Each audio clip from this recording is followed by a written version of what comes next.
Answered in kind, 52. To squeeze briars in contempt of the thorn. Sometimes we try to squeeze the life out of briars, but it only cuts our hand. If we try to blame the briar, then we have missed the point. But the thorn didn't. Sometimes we try to poke at another's wound in a desperate attempt to heal our own. But life just doesn't work like that. Sometimes we attempt to squeeze sustenance from briars. We clutch them as though they owed us fruit. We tighten our fists, convinced that if we compress hard enough, sweetness will yield. Instead, the thorn enters the flesh. It does not argue. It does not negotiate. It fulfills its nature with austere precision. The blood beads. The hand recoils. And in our indignation, we are tempted to curse the briar. But the briar never misrepresented itself. It was we who mistook hostility for harvest. There is something almost archetypal in this gesture. The human impulse to extract nourishment from what is intrinsically defensive. Contempt functions in much the same manner. It is a thorned vine passed down generationally, often without commentary. A father sneers at weakness. A child internalizes the sneer as strength. A mother ridicules vulnerability. The daughter learns to weaponize wit before she learns to articulate need. Entire communities cultivate these brambles, mistaking abrasion for resilience. Contempt is rarely spontaneous.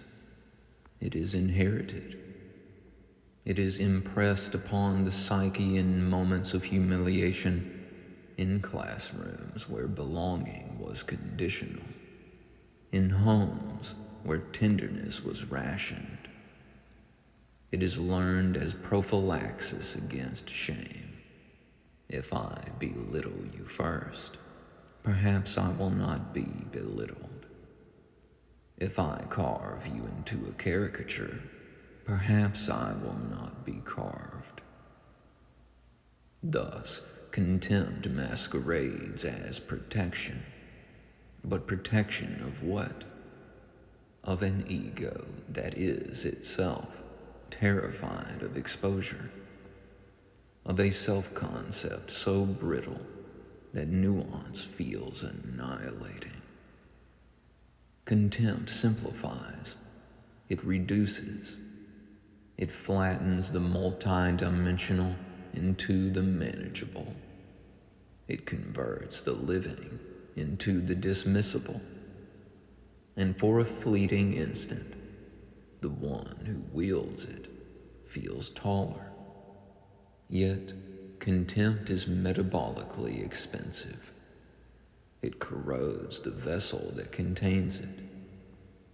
Neuroscientifically, it reinforces pathways of hypervigilance and suspicion. Spiritually, it occludes the perception of unity. Psychosocially, it perpetuates cycles of estrangement that calcify into culture. The one who sneers cannot perceive clearly, because where we focus, there we are. Focus on threat, and you inhabit threat. Focus on deficiency, and you dwell in lack. Focus on grievance, and grievance becomes your geography. This is not mystical sentimentality. It is phenomenological fact. Attention is habitation. The mind does not merely observe, it participates. If I fixate upon your wound, real or imagined, I begin to live inside the architecture of injury. I may even attempt to prod it, believing that your pain validates mine. But life does not distribute healing by proxy. Poking at another's scar does not close my own. In fact, it deepens it. Because the act of prodding reinforces the narrative that wounds are to be exploited rather than understood. It trains the psyche to seek leverage instead of luminosity. And over time, the habit ossifies. Contempt becomes reflexive, an almost Pavlovian contraction of the soul. But contraction is not destiny. There comes, for some, a moment of recognition so piercing it feels almost apocalyptic. Not apocalypse as destruction, but apocalypse as unveiling. A sudden, unbidden clarity. I am gripping briars. No one required this of me. No one is forcing my hand closed around these thorns. I have been reenacting an inheritance. This moment is neither theatrical nor public. It is interior. It may occur in the quiet aftermath of having hurt someone unnecessarily. It may arise when one sees fear flicker across a child's face, a fear one recognizes intimately. It may emerge in solitude when the justifications no longer console. Recognition is destabilizing because it removes the illusion of compulsion. If I see that I am choosing contempt, even if the choice was conditioned, habituated, socially rewarded, then I confront my agency. And agency is both burden and liberation. From this recognition must follow an act of will. Not will as aggression, but will as orientation. The deliberate loosening of the fist, the conscious refusal to extract fruit from thorns, the humility to admit I never had to grip them. This is not naivete about injustice. Briars exist. Harm exists. Boundaries are necessary. But there is a difference between discerning a thorn and squeezing it. There is a difference between acknowledging danger and attempting to dominate it through derision.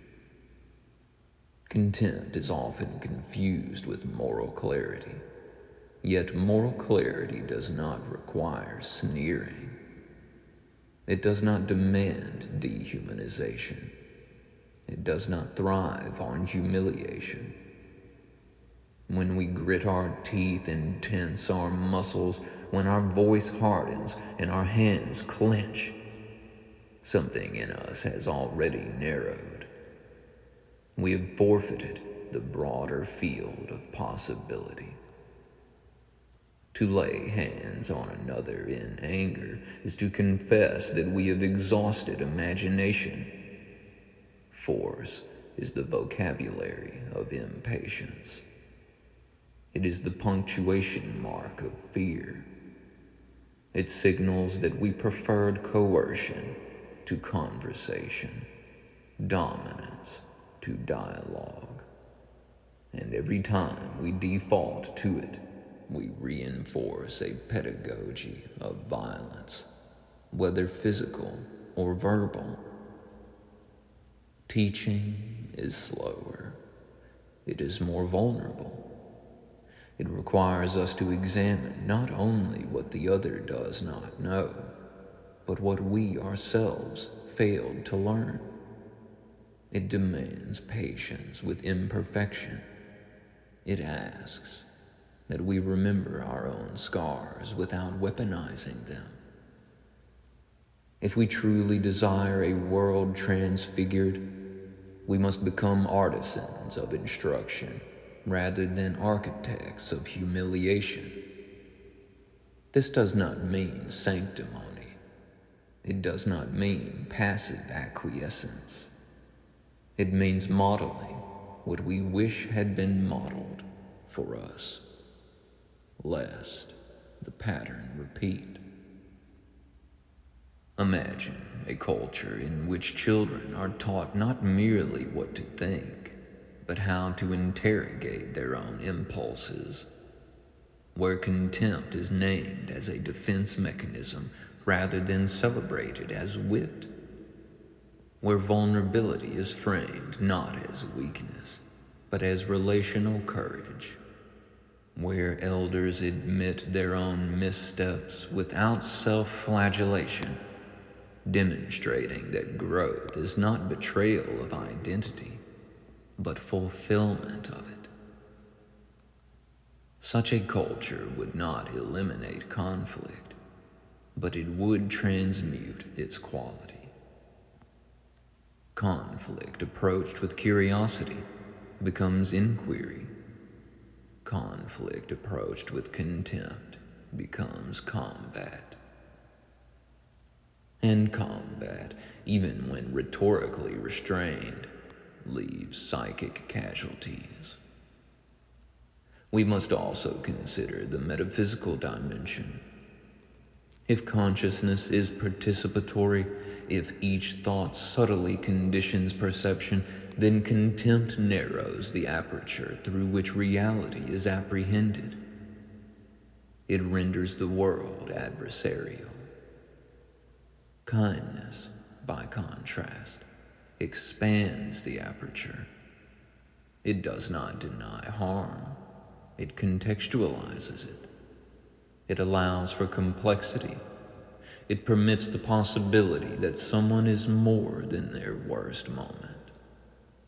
This is not indulgence. It is sophistication. The briar, after all, has its place in the ecosystem. It protects. It stabilizes soil. It shelters small creatures. To hate it for being thorned is to misunderstand its function. Likewise, the parts of ourselves that learned contempt did so to survive. They deserve understanding, not eradication. But survival strategies are not always suitable for flourishing. At some juncture, the psyche must evolve from defensive contraction to expansive discernment. This evolution cannot be coerced from the outside. It must be chosen, and choice requires awareness. We return then to focus. Where you focus, there you are. If you focus on the inadequacy of others, you will inhabit inadequacy. If you focus on their malice, you will inhabit suspicion. If you focus on the possibility of transformation within yourself first, you will begin to inhabit that possibility. Attention is alchemical. And kindness, when authentic, is not sentimental. It is disciplined. It requires restraint when the impulse is to lash out. It requires breath when the urge is to dominate. It requires remembering that every person before you is the culmination of impressions, inheritances, traumas, aspirations, and unarticulated fears.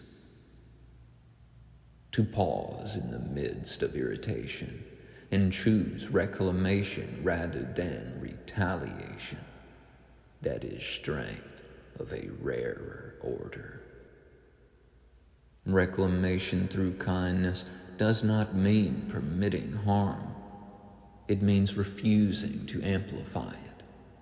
It means interrupting the reflex that says, I was wounded, therefore I may wound. It means recognizing that the chain can end here, in this nervous system, in this breath. The opportunity is glorious precisely because it is mundane. It appears in ordinary exchanges, a comment misinterpreted, a slight perceived, a disagreement inflamed. In that moment, you can grip the briar, or you can open your hand. A clenched fist does not heal. A closed hand does not receive.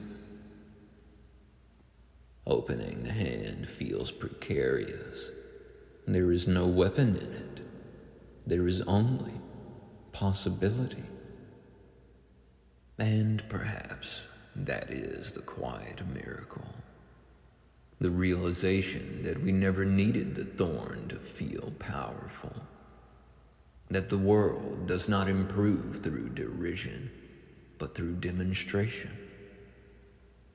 That the most subversive act in a culture saturated with contempt is composure. Poised restraint of emotion is a golden chalice. But some were never taught better than to spill the cup and blame orientation rather than to practice it. When we teach one another gently, when we admit error without humiliation, when we correct without cruelty, we participate in a subtle revolution, not the spectacle of overthrow, but the steady cultivation of soil in which different habits may take root. The briars will remain, but we need not clutch them. We can walk the field with open hands, discerning where to step, careful, yet unafraid. We can show our children how to sow rather than how to sneer. We can acknowledge the thorns without cursing them. We can choose again and again the slower work of understanding. And in that choosing, something in us softens. The fist relaxes. The breath deepens. The world, though imperfect, feels less adversarial. We discovered that we were never required to bleed in order to prove we were alive. We discovered that strength without tenderness is incomplete. That justice without compassion calcifies. That force without reflection forfeits wisdom. And so we stand, hand unpierced, gaze steady, teaching as best we can, not through domination, but through example. The briars rustle in the wind. We let them be. And in the space where we once strained and squeezed, there is now a quiet, lucid calm. For where you focus, there you are.